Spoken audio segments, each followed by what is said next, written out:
जय माता दी। नवरात्रों की आप सभी को बहुत बहुत शुभकामनाएं। सदियों से हम नवरात्रे का पर्व मनाते आ रहे हैं, व्रत रखते आ रहे हैं। देश के अलग अलग हिस्सों में अलग अलग तरीक़ों से इस त्यौहार को मनाया जाता है।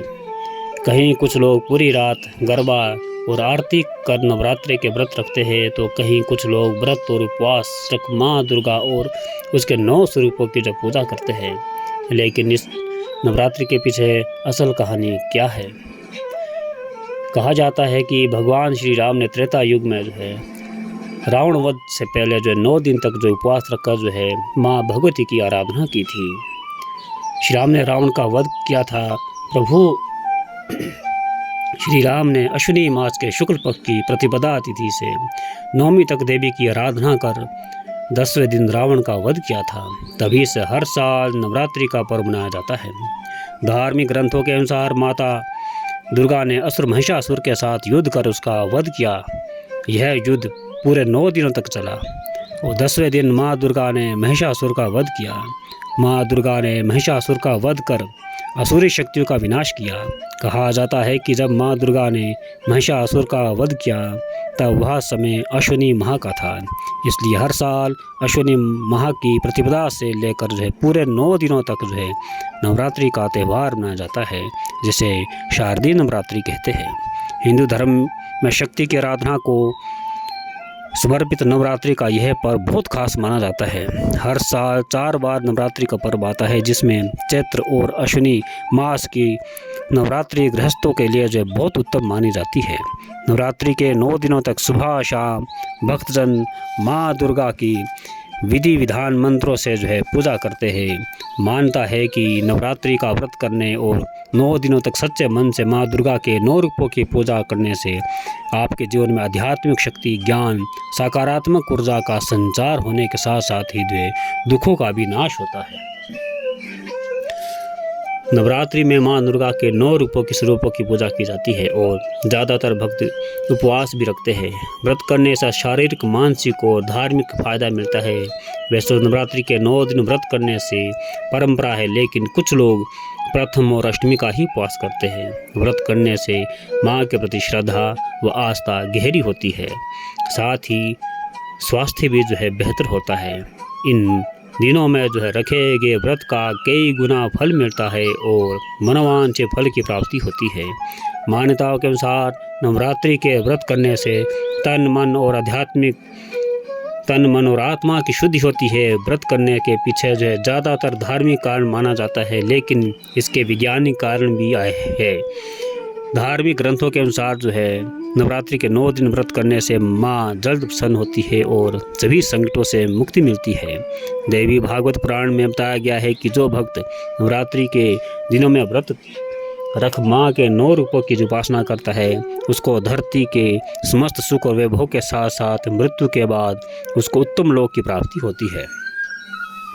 नवरात्रि के 9 दिन व्रत करने से केवल धार्मिक कारण ही नहीं, बल्कि इसका वैज्ञानिक दृष्टिकोण भी है। दरअसल चैत्र और आश्विनी मास की नवरात्रि के दौरान केवल भारत में ही नहीं, बल्कि पूरी दुनिया का मौसम बदलने लगता है। इस दौरान ऋतुओं का परिवर्तन होता है और यह बात प्राचीन समय की ऋषि मुनि इस बात को समझाते थे कि इसलिए नवरात्रि के 9 दिनों का व्रत करने से मौसम परिवर्तन का असर शरीर पर कम पड़ता है। व्रत करने से मौसम में शरीर ढल जाता है और शरीर के अंदर रोग प्रतिरोधक क्षमता बढ़ जाती है। इसके तालमेल से शारीरिक और अनुकूल प्रभाव पड़ता है और कई तरह की बीमारियों को भी रोका जा सकता है। नवरात्रि के 9 दिन साधना करते हुए व्रत किया जाए तो इसके कई सकारात्मक फल देने को मिलते हैं। शारीरिक और मानसिक रूप से भी इसका सकारात्मक असर पड़ता है। सनातन धर्म में भगवान की पूजा करते समय नियमों का पालन करना अनिवार्य समझा जाता है। पूजा की सारी विधि एवं सामग्री होना भी जरूरी है। इसी पूजा सामग्री में से एक विशेष वस्तु है पान। इसे संस्कृत भाषा में तांबुल भी कहा जाता है। इसका जिक्र स्कंद पुराण में भी मिलता है। मानता है कि देवताओं द्वारा समुद्र मंथन के समय पान का पत्ते का प्रयोग किया गया था, तभी से पान का प्रयोग किया जाने लगा। आपको बता दें कि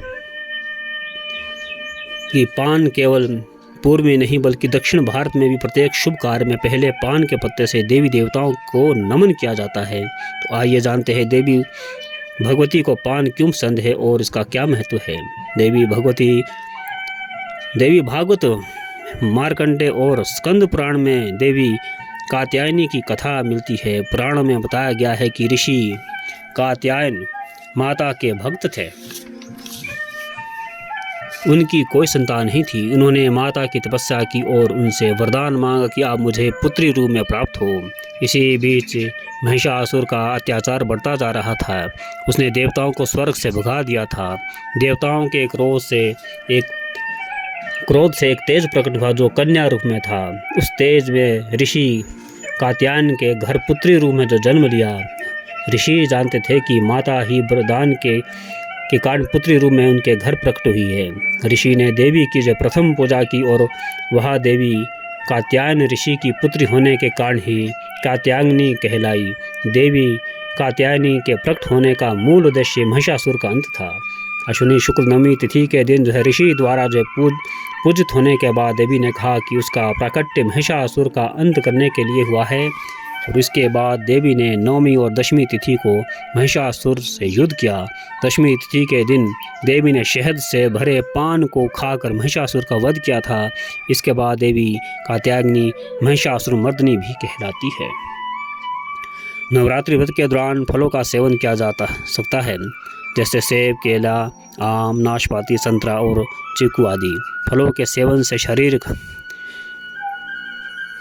हाइड्रेट करने के साथ है शरीर में पानी की कमी भी पूरी हो जाती है। फलों के सेवन से शरीर में कमजोरी नहीं आती है और ताकत भी बनी रहती है। माँ शैलपुत्री की उपासना से आरोग्य और लंबी आयु का प्रदान मिलता है। लेकिन नवरात्रि के पहले दिन माँ शैलपुत्री की कृपा के साथ साथ कुंडलिनी के सूर्य को भी जब बलवान किया जा सकता है। दूसरा स्वरूप है ब्रह्मचारिणी। माँ दुर्गा का यह रूप भक्तों और साधुओं को अत्यंत कोटि फल प्रदान करने वाला है। इसकी उपासना से तप, त्याग व वैराग्य, सदाचार और संयम की भावना जागृत होती है। जिनकी कुंडली में चंद्रमा कमजोर होने माँ ब्रह्मचारिणी की पूजा अवश्य करनी चाहिए, क्योंकि उनकी आराधना करने से चंद्रमा प्रबल होकर जीवन में सफलता के मार्ग खुल जाते हैं।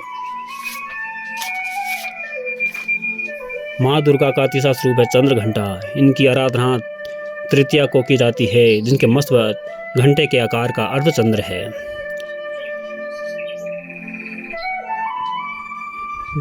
चंद्रमा के आकार वाले घंटों के कारण इनका नाम जो है चंद्र घंटा पड़ा है। इनकी उपासना से सभी पापों से मुक्ति मिलती है, वीरता के गुण में वृद्धि होती है, स्वर में जो है अद्वितीय अलौकिक माधुर्य और समावेश होता है तथा आकर्षण बढ़ता है। चौथे नवरात्र में कुष्मांडा देवी है। ऐसी मानता है कि जब सृष्टि का अस्तित्व नहीं था तब माँ कुष्मांडा ब्रह्मांड की रचना की और उनकी उपासना से सिद्धियों और निधियों के प्राप्त कर समस्त रोगों शोक दूर होकर आयु में यश और वृद्धि होती है। पांचवी माता जो है स्कंद माता है। इनकी पूजा करने से जो है भक्तों की हर एक मुरादें हमेशा पूरी करती है। मन, वचन और कर्म से माता की पूजा से भरोसा रखना ही बेहतर जरूरी है। माँ छठा स्वरूप है कात्यायनी का है। माँ कात्यायनी माना जाता है कि कात्यायनी शीघ्र फल प्रदान करने वाली माता है। माँ कात्यायनी को ही महिषासुर मर्दिनी भी कहा जाता है। सप्तमी तिथि को माँ कालरात्रि का पूजा की जाती है। माँ कालरात्रि की पूजा तो वैसे तो बहुत ही शुभ फल प्राप्त होता है, लेकिन नकारात्मक ऊर्जा को दूर करने में, भय दुर्घटना से बचाने में भी माँ कात्यायनी की विशेष पूजा लाभदायक होती है। आठवां स्वरूप महागौरी का है। ममता की मूर्त और भक्तों की सभी जरूरतों को पूरा करने वाली माँ महागौरी है। पूजन करने से समस्त पापों अक्षय होकर जो है क्रांति बढ़ाती है, सुख और समृद्धि होती है। लेकिन सबसे बड़ी बात यह है कि अगर आप आर्थिक कष्ट से परेशान हैं तो माँ महागौरी की पूजा आर्थिक कमी की परेशानी को दूर कर सकती है। नौवां स्वरूप जो है सिद्धिदात्री माता की आराधना नवरात्रि के नवमी के दिन की जाती है। माँ सिद्धिदात्री की शक्तियों का अवतार माना जाता है कि इनकी आराधना करने से सभी प्रकार की सिद्धियाँ प्राप्त की जा सकती है। तो यह नौ दुर्गा का थोड़ा सा मैंने आपको जो है माँ भगवती की आराधना के बारे में बताया है। आप सभी को जो नवरात्रि की ढेर सारी शुभकामनाएं। माँ भगवती आपका मनोरथ सभी का पूर्ण करे। जय माता दी।